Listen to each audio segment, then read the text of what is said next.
Hello everyone and welcome back to Box. Today we'll be looking at this Patriot Studio 112 Collective The Three Phase, aka The Last of Us Clickers. What I got here is the Type A, and let's see how it does. They got a nice looking box with a magnetic opening window that will let you see the toy inside directly, which was quite clever. And you also get the posting picture of Type B and Type C on the side.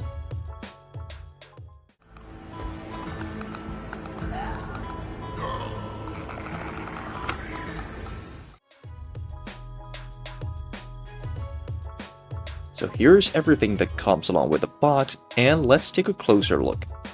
I'll have to say that the main reason I've chosen the Type A is that it comes along with a picture of Joel and Sarah, but I am happy with the overall body shape and it's quite satisfying, I would say. I was planning to use it to cope with the limtoys The Last of Us, but it came out first.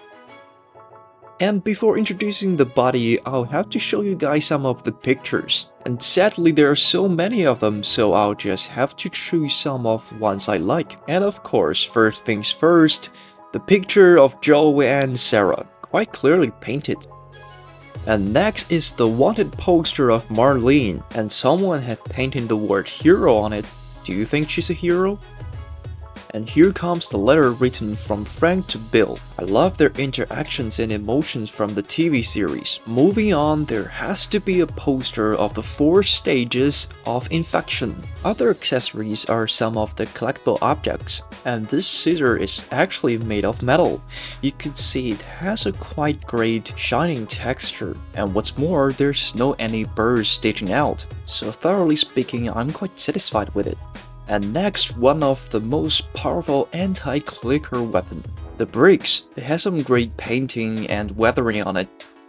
And now it's time for the exchangeable hands. Fairly speaking, they've done better job than last time. They've chosen a better material and it has a great sharpness. So with the painting work done, it's actually way better than their last product.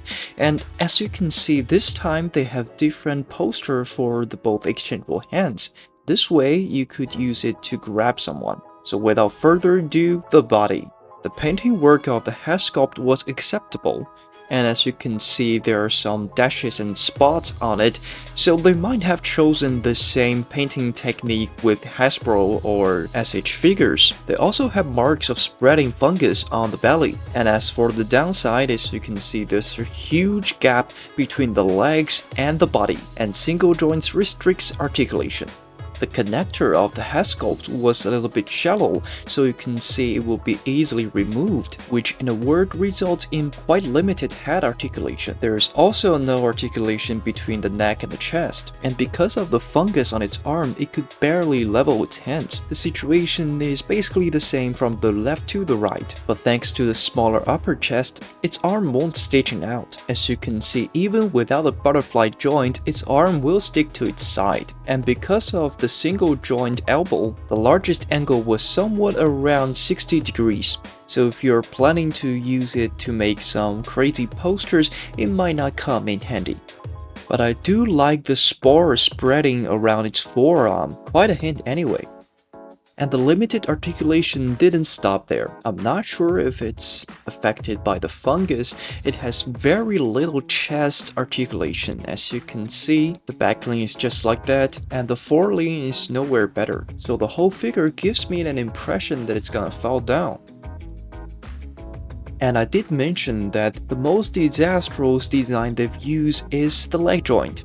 They've used the on-symmetry leg design, but in this way, the whole pants greatly affected the articulation. As you can see, it has very little side kick, and not to mention that fore kick and back kick was the same, so you get to know how disappointed I am when I found out about this. And the knees are also single jointed, so it could reach somewhere around 90 degrees only. And I believe this is because of the fungus on the legs, which we'll be talking about later. But the ankle articulation was quite sufficient. It has around 15 degrees movable space, so it will have no problem standing still. And here is how things get interesting. Once you remove the pants, it will greatly unlock the articulation of the lower body.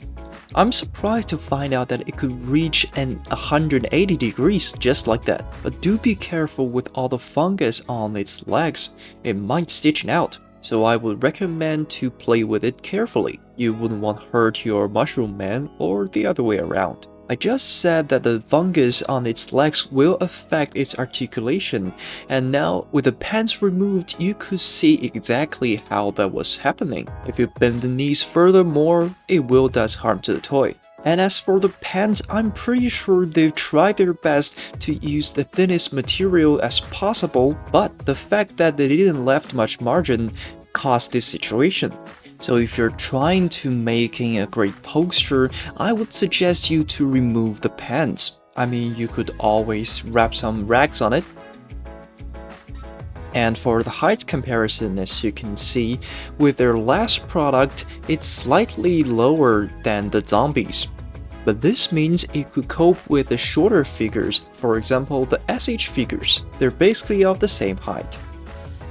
So in this way, it will have no problem to cope with a Mayfix figure. So if you want to put them all together to make a mixed big universe, it will be no problem. And since we're talking about zombies, it could surely cope with the limtoys Leon. And I'm planning to get my limtoys The Last of Us this month and making a video shortly after. So if you're interested, please stick to my channel. And also the re-release of Leon will be coming this month, so stay tuned. And furthermore, we'll have to do a magical figure. And now so you can see if you want to use a magical figure to cope with it, you will have no problem at all. So last but not the least, the Nota Toys. And I'm pretty sure you all know that there are slightly height variation between different Nota Toys collections. So I just put it there as a thorough reference. And this is pretty much everything about today's video. Thank you for watching. If you like it, please do not forget to share, like, and subscribe. I'll be seeing you next time.